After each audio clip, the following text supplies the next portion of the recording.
2024년 7월 31일 이정훈입니다. 이란의 수도인 테헤란에서 하마스, 팔레스타인 가자 지구에 있는 정파 조직이죠. 권력 쥐고 있는 하마스의 서열 1위인 이스마일 하니에가 그의 수행원과 더불어 죽었습니다. 이란은 이스라엘이 했다라고 단정적으로 이야기하고 있습니다. 이스라엘은 아무 얘기가 없고요. 이게 이스라엘이 한 공작일 가능성이 크죠. 저는 이스라엘이 아주 공작을 잘한다고 봅니다. 이스라엘에는 국내 정보기관으로 신베드가 있고 해외 정보 공작기관으로 모사드가 있습니다. 모사드가 했겠죠. 그 다음에 경찰 정보기관으로 아만이라는 게 있고, 그 다음에 이스라엘 방위군, 이스라엘 군이죠. 그 안에 또 정보사령부로 정보부대가 있습니다. 이스라엘 군의 정보사령부가 하지 않았으면은 모사드가 했을 겁니다. 맞다면. 근데 이 이스라엘 정보 공작기관이 팔레스타인 정파를 저는 철저하게 분열시키는 공작을 성공적으로 하고 있다. 그리고 이번에 하마스 서열 1위 하니에가 죽었기 때문에 이란과 팔레스타인은 보복을 선언하지만 오히려 더 위축될 거라고 봅니다. 그래서 지금 우리 대한민국이 좀 시끄럽죠. 국가정보원은 한국계 미국인 수미테리를 금품을 주고 오염을 시켰습니다. 그게 누가 했는가 하면 서훈과 박지원 씨가 국정원장을 할 때 했습니다. 서훈 국정원장 말기에 처음 돈을 주고 선물을 사주고, 그 다음에 박지원 씨가 있을 때 그렇게 한 겁니다. 왜 그러느냐, 미국에서 지금 문재인 씨가 그때 했던 게 무슨 북한은 남한하고 더 이상 대화 안 한다, 삶은 소대가리 특등 머저리 이렇게 퍼붓고 미국하고 대화하려고 했는데 미국 대통령 트럼프가 하노이와 판문점에서 노딜을 해갖고, 그래서 지금 문재인 정권의 트레이드마크 남북관계가 완전히 막혀 있을 때, 그때 미국이 좀 변하면 노딜을 하던 것이 좀 바뀌면 안 될까 싶어서 국정원이 한국계 미국인, 아니 CIA 분석관 지냈다고 하더라도요, 몇 년 지나면 사실 정보 가치는 없습니다. 정보란 건 하루하루가 중요한 건데, 결국 스미트레가 갖고 있는 인맥을 통원해서 이제 트럼프 정부가 좀 문재인 정권을 잘 봐주게 하려고, 그래서 문재인 씨가 유엔에서 종전선언을 하려고 그런 걸 한 게 지금 드러났죠. 그래서 개망신을 당하고 있으니까 지금의 조태영 씨가 이끄는 국정원이 아니라 박지원의 국정원, 서훈의 국정원이에요.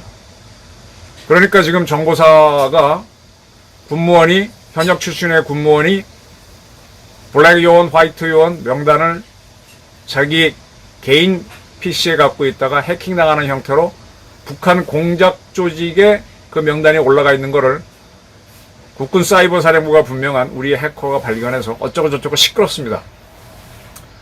한국 정보기관은 왜 적인 북한을 와해 분열시키는 공작을 하지 못하고 우리의 우방인 미국을 돌려놓으려고 수미테리를 통해서 이상한 공작이나 하고, 또 우리 요원들의 이름이 이북으로 가는 거를 그렇게 당하고 있냐 이거죠. 이렇게 정신없는 대한민국 정보 공작기관이 제대로 하려면 이스라엘의 신베드, 모사드, 아만, 그 다음에 정보사령부를 좀 배워라. 하마스와 파타 등 팔레스타인 정파들을 무력화시키는 분열 공작 화려합니다. 저는 화려하다고 봅니다. 좀 배우고 해라. 그것이 대한민국 국정원과 정보사가 사는 길이다, 이렇게 봅니다. 조금 설명을 드릴게요. 지금 이스라엘 새로운 대통령, 이스라엘 대통령이 이란 대통령이 지난번에 헬기 사고로 죽었죠. 참, 이란 대통령이 헬기를 타고 가다가 날씨가 나쁜데 죽는다는 것도 참 이상해요. 그 원인이 아직 밝혀지지 않았는데, 그때도 이스라엘이 했니 어쩌니 말은 많았지만 넘어갔습니다. 그래서 새로운 대통령을 뽑았습니다. 실세는 지금 하메네이라고, 사실은 종교 지도자일 뿐인데 이 사람이 이란의 실세죠. 신정국가니까 종교 지도자가. 옛날 로마에서 교황이 최고인 것처럼 그 아들이 대통령이 될 줄 알았는데 다른 사람이 됐습니다. 그 대통령 취임식이 열리고 난 다음에 여기에 이제 자기네 우방 국가들 리더들이 참석을 했는데 하마스의 정치 서열 1위인 이스마일 하니에가 참석했는데 그 다음 날인가요? 테헤란에서 수행원과 함께 숨졌다라는 겁니다. 이거는 팩트겠죠. 근데 이 하니에인가? 이 친구는요, 지금 가자 지구에 하마스가 있습니다. 지금 팔레스타인 사람들이, 이스라엘의 팔레스타인 사람들이 두 군데 있죠. 하나는 요르단강 서안에 모여 살고 또 하나는 가자 지구에 모여 살아요. 가자 지구에 모여 사는 데에서는 하마스라는 게 권력을 꽉 쥐고 있고, 그 다음에 또 몇 개 정당이 있고, 요르단강 서안에서는 파타가 힘을 잡고 있는데 파타는 상대적으로 온순합니다. 근데 하마스가 강경해서 이 하마스가 이스라엘을 때렸죠. 그래서 이스라엘이 지금까지 계속 작전을 하고 있는데, 이스라엘과 하마스 간에 이거를 정규 전쟁으로 보시는 분들이 많은데, 하마스는 정규 전쟁이 될 겁니다. 근데 이스라엘 입장에서는요, 이거는 미국이 2001년 9.11 테러 당하고 난 다음에 아프간하고 이라크를 쳐들어갔죠. 그때 반테러 전쟁이라고 그랬습니다. 대테러 전쟁. 네. 정규 전쟁이 아니라 테러를 잡는 작전을 하는 거죠. 지금 이스라엘은 반테러 전쟁 중입니다. 그래서 테러를 일으킬 수 있는 세력들을 하나하나 제거해 가고 있는 거예요. 그리고 하마스 간부들은 물론이고 그 조직원들도 지금 하나하나 박멸을 하면서 완전히 지금 가자 지구를 다 마지막까지 쓸어내고 있는 중입니다. 이스라엘은 끝까지 할 겁니다. 이걸 우리가 굉장히 배워야 돼요. 대한민국에서 이스라엘 하는 거 비난하는 사람들이 많은데, 그렇지, 이스라엘도 사람 죽이니까 비난은 받을만 하지만 자기가 당한 다음에 자국민을 지키기 위해서, 그 다음에 자국을 위협하는 세력을 없애기 위해서 어떻게 노력하는지는 그 국가로서의 의무를 하는 겁니다. 우린 그걸 굉장히 배워야 됩니다. 국가정보원과 우리 안보실에 있는 사람들, 그 다음에 대통령도 배워야 됩니다. 근데 하마스가 지금 코너에 몰리니까 뭐 휴전협상 하자고 자꾸 그러지 않습니까? 그러면 이 사람들이 지금 어디 숨어 있을 거예요? 가자 지구에 있는지 제3구에 갔는지 몰라요. 그 신환이라고 하는 친구가 아직 모습이 안 드러나고 있지 않습니까?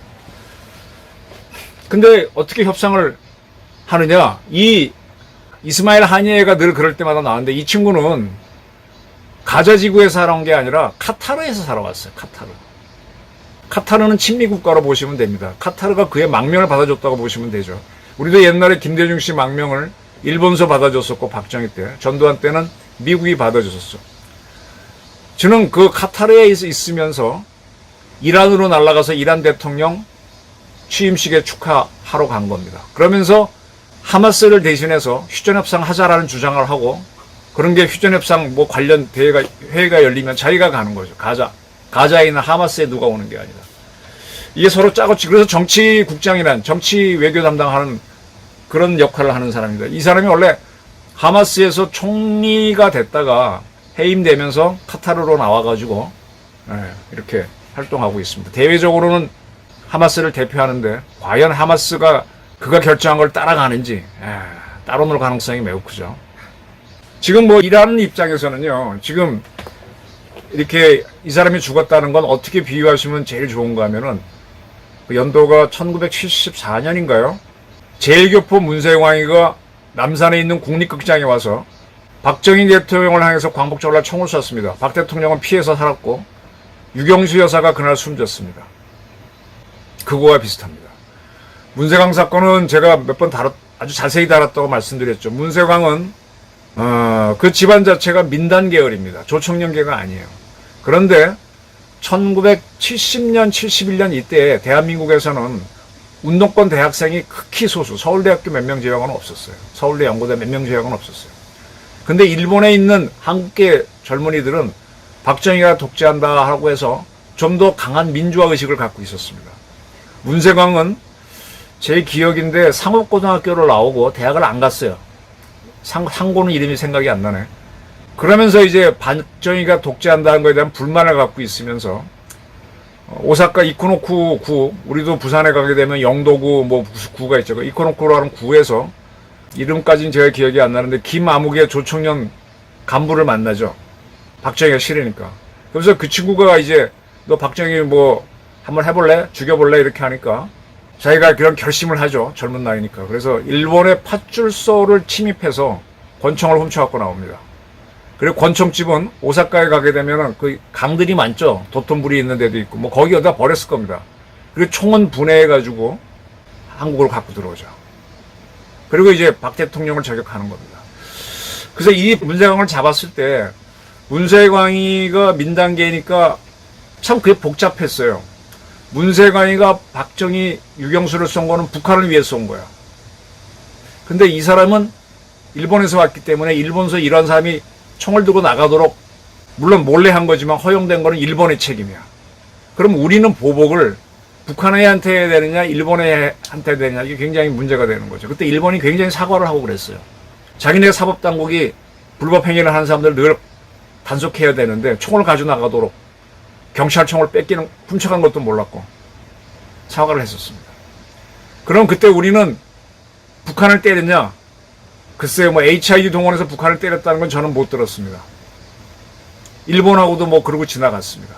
똑같이 지금 카타르에 있는 이스마일 하니에가 이란에 와서 죽었습니다.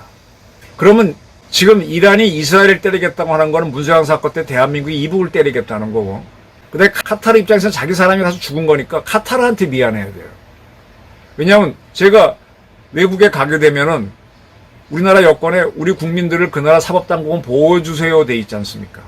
걔네들이 오게 되면 반대로 하는 거고, 우리나라에서는 우리나라 사법당국이 나를 보호해주는 거고, 내가 이란 가면 이란이 나를 보호해줘야 되는데, 카타르가 어떤 형태로 간에 받아준 이스마일 하니에를 이란이 보호하지 못하고 죽었다 하면 카타르한테 사과를 해야 돼요. 근데 지금 화살은 이스라엘한테 돌리고 있는 형국인데, 그럼 이스라엘에 대해서 어떻게 할 것이냐? 이게 문제죠. 지금 가자 지구에서 하마스가 이제 이스라엘을 때렸고, 이스라엘하고 레바논이 붙어 있는데 레바논에 헤즈볼라라고 하는 또 이 단체가 이스라엘을 때렸습니다. 이스라엘의 그쪽에 골란 원청인데 축구장을 공격하니까 이스라엘은 헤즈볼라 최고 지휘관을 죽여버렸어요. 그리고 한두 시간 만에 이 이스마일 하니에가 죽었습니다. 이스라엘이 한 걸로 보이지만은 지금 이란이 이제 자기네 사법당국이 법치주의가 다 들리고 개망신이잖아요. 자국 대통령 축하하러 온 사람이 폭사를 했으니. 그래서 NSC까지 열어갖고 보복을 다짐하는데 보복을 어떻게 할 수 있을까? 지난번에도 뭐 문제가 돼갖고 미사일 쐈는데 미국하고 이스라엘이 다 막아버렸죠. 그리고 거꾸로 이스라엘은 이란의 아주 좋은 레이더 기지의 레이더를 정확하게 맞춰버렸어요. 그것도 걔네들이 핵발전소가 있는 그 부분에. 그거 날아가는 거, 걔네 레이더가 그걸 봐야 되는데 모르고 있다가 눈이 뚫려버린 겁니다. 지금 이란이 이스라엘을 치려면은 중간에 여러 나라가 있지 않습니까? 육군을 보낼 수도 없고 해군을 보낼 수도 없고 결국 미사일로 하는데, 미사일로 하려면 레이더가 핵심인데, 이란은 이스라엘이 쏜 미사일을 막는 미사일이 없는데 이스라엘은 사드와 비슷한 미사일을 갖고 있죠. 데이비드 슬링도 있고 그 다음에 또 미국의 사드 같은 미사일도 있고 다 있습니다. 갑자기 제가 생각이 안 나는데 거의 막을 수 있어요. 근데 이란이 쏘는 미사일은 걔네들이 막기 어려워요. 그래서 보복을 한다 그러는데 어떻게 보복을 할지, 지난번처럼 300발을 쐈는데 다 막아버리고 그걸로 끝나는 걸로 할지. 지금 이란은요, 이스라엘 포비아, 공포에 절었고, 하마스도 공포에 절었고, 하마스 리더들은 움직이지를 못해요. 움직였다가 해외에 나갔다가 바로바로 제거되지 않습니다. 그러니까 이스라엘이 지금 반테러 전쟁을 아주 집요하게 하는 겁니다. 저는 이런 거를 지금 대한민국 국정원이 지금 국내 정치 정부 활동도 못하게 돼 있고 한데, 그리고 이전에 서훈과 박지원이 이끌었던 국정원은 북한하고 내통하는 부서였잖아요. 근데 사실 그 기관이 김정은 정권을 와해시키는 기관이지 않습니까? 지금 국가정보원은요, 정보사하고 뭐하고 다툴 문제가 아니라 정보사와 같이 김정은 암살 공작을 해야지. 지금 김정은이가 이번에 비가 많이 와서 압록강물이 불어가지고 거기서 생쇼를 하고 있습니다. 일제 도요다의 렉서스 차를 타고 가서 물이 불어난 강가를 쓱 깊이도 안 들어가고 둘러보는 거, 소련제 헬기 구닥다리 타고 군인들 동원해서 하는 거 열심히 하는 것처럼 쇼를 하는데, 그래야만 거기서 반란이 안 일어나죠. 근데 거꾸로 우리는 북한에서 반란이 나도록, 이모군란이 나도록 해야 된다니까. 수혜를 입은 북한 주민들이 너는 왜 대한민국처럼 4대강 개발 안 해갖고 개판 만들었냐, 이렇게 데모를 하도록 그런 삐라를 뿌리고 그런 선동을 국정원이 해야죠. 김정은을 죽여야죠. 북한 핵 제거하는데 그게 제일 빠른 거잖아요. 그 전까지는 제가 이 얘기를 많이 국정원 간부들하고 얘기하면 북한이 오히려 독하게 나온다는데 처음엔 제가 그걸 믿었어요. 근데 그거는 검증된 얘기가 아니에요. 그냥 그들의 주장일 뿐이었어요. 근데 지금 김정은이 리더십이 별로 없고 또 지금 딸 주애를 뭐 후계자로 하니 안 하니 그런 얘기도 지금 계속 나오는 만큼 본인도 지금 자신이 없잖아요. 근데 지금 정치를 잘하는 것도 아니고 또 더군다나 우크라이나를 침공한 러시아랑 동맹을 맺고 있으니까 참 나쁜 짓을 하니까 그걸 타도해버리면 되는 거지. 이런 거를 국정원에서 그림을 그려라. 그렇게 하면 수미테러 사건, 박지원과 서훈이 이끌었던 국정원의 그 개판 같은 그런 대미공작 엉터리 하지 말고 거기 그 반가이를 하려면은 김정은 암살 공작을 해라. 김정은이가 또 해외에 파견해 놓은 리더들이 많잖아요. 중국에도 있고 그런 자들을 제거하는 거지. 그런 공작을 해야지. 그러면 처음에는 막 반발할 것 같지만 반발하겠죠. 그렇지만 점점 위축이 됩니다. 자기가 죽을지도 모르니까. 지금 하마스 리더 신화리는 어디인지도 모르잖아요. 지금 움직이는 족족 지금 이스라엘 반테러 전쟁으로 다 잡고 있어. 자, 이런 상태에서 지금 중국에 10만 명 정도의 북한인들이 나가서 중소기업체에서 일을 하고 있습니다. 그 사람들이 봉급을 받으면 거의 다 뺏기죠. 생활비만 받고 뺏기면은 그 간부들이 받아갖고 북한 노동당에 상납하고 있습니다. 근데 그런 사람들이 해외에서 북한 노동자가 일하는 게 유엔 안보리에서는 불법이다. 그거 하지 말라라고 했고 지금 미국 국무부도 중국에 대해서 받아주지 말라라고 했습니다. 그래서 지난 7월 초에 동아일보와 연합뉴스가 우리나라 정보발로 중국이 10만 명에 이르는 북한 노동자를 추방하려고 한다라는 보도가 나왔는데 중국 측의 외교부 대변인은 나는 모른다. 일단 그런 거 없다라고 부인은 했습니다. 근데 10만 명 노동자 중에서 지난번에 일부가 스트라이크를 일으켰었어요. 우리 언론에 보도됐었죠. 그 사람들이 돈은 다 뺏기고 살기도 어렵고 하니까 그 자기를 관리하는 노동당 간부들을 두드러 죽였나 뭐 그렇게 난리가 났었죠. 그 불만이 많아요. 근데 중국이 유엔 제재를 안 지키면 안 되지. 북한으로 보내라 그러는데 그러면 또 갈등이 될 겁니다. 전 여기에서 우리 국정원이 나서갖고 이 10만 명의 북한 노동자를 대한민국으로 망명시켜라. 이런 제안을 합니다. 그 사람들이 한국에 와서 지금 우리 조선업이 지금 잘 되고 있죠. 제가 요 며칠 전 방송에서 얘기했듯이 캐나다에 60조, 지금 체코에 수출한 원전 24조보다 더 큰 60조짜리 잠수함 사업도 해야 되고 호주에 초계함 사업 10조짜리도 해야 되고 경쟁 아직 확정된 건 아니지만 근데 지금 조선업을 할 노동자가 국내에는 없어서 베트남, 태국에서 막 수입해 오잖아요. 그걸 한국말 가르쳐가지고 하는데 한국말 되는 중국에 있는 노동자들 북한이 뭐 안 받겠다 뭐 어쩌다 하면은 우리 외교부하고 국정원이 뛰어갖고 저런 한국으로 데리고 오라 이거야. 뭐 아는 거 있다는 놈은 말고. 그래서 그 사람들은 앞으로 벌면은 그 돈 다 주는 거야. 대신에 북한에 송금 못하게 하는 거지. 유엔 제재는 지키면서 10만 명의 북한인을 끌고 왔다라고 하게 되면 북한이 휘청할 겁니다. 이렇게 think unthinkable, 상상도 못할 김정은 암살부터 지난번에 이제 트럼프 암살 미수를 보면서 저는 김정은 암살을 계속 주장하고 있는데 그런 걸 국정원하고 정보사가 필요하는 거지. 그럼 처음에 북한이 반발하고 난리겠지만 그렇게 하면서 북한을 토막토막 내면요 이게 분열 공작입니다. 지금 이스라엘의 모사드가 얘도 죽이고 쟤도 죽이고 이란도 바보 만들어요. 이란이 뭐 어떻게 할 거야. 북한도 뭐 두들겨 맞으면 어떻게 할 거야. 핵 갖고 쓴다고 방방 뜨면 뜰수록 더 압박받고. 이런 대담한 공작을 대담하지도 않아요. 사실은 이런 공작을 진작했었어야 돼요. 10만 명 북한 노동자 중국에서 내보내려고 하는 친구를 대한민국으로 데려와서 우리 조선소에서 노동자로 써라. 그 다음에 김정은을 포함한 지금 이제 이번에 죽은 이 친구도 미국의 재무부의 OFAC라고 있습니다. 이게 뭔가 하면 테러 자금이라든지 마약 자금이 쓰이는 걸 추적하는 전문적인 정보 수사기관이에요. 이거 재무부에 있어요. 그래서 그 전에 제가 오파크를 설명드릴 때 백성기 씨라고 외환은행, 김대중 때 외환은행 외환본부장을 했던 사람이지. 그분이 뭘 했는가? 김대중 정권의 국정원의 부탁을 받아가지고 산업은행에서 현대상선에게 빌려주는 형태로 나온 돈을 중국에 보내주는 일을 합니다. 그때 뭘 조심하느냐? 이 재무부가 북한이 테러 지원 국가잖아요. 오파크가 북한으로 가니 지켜보는데 그걸 속이는 일을 백성기 씨가 했습니다. 그래서 보내갖고 4억 달러를 보내서 토탈 2억 달러는 서울에서 외환은행이 보내고 나머지 2억 달러는 현대 해외 법인에서 보내갖고 그 4억 달러를 받고 김정은이가 김대중이를 만나준 겁니다. 그때 오파크를 속였어요. 이런 오파크가 이번에 죽은 이스마일 하니에를 제재인물 규정하고 있죠.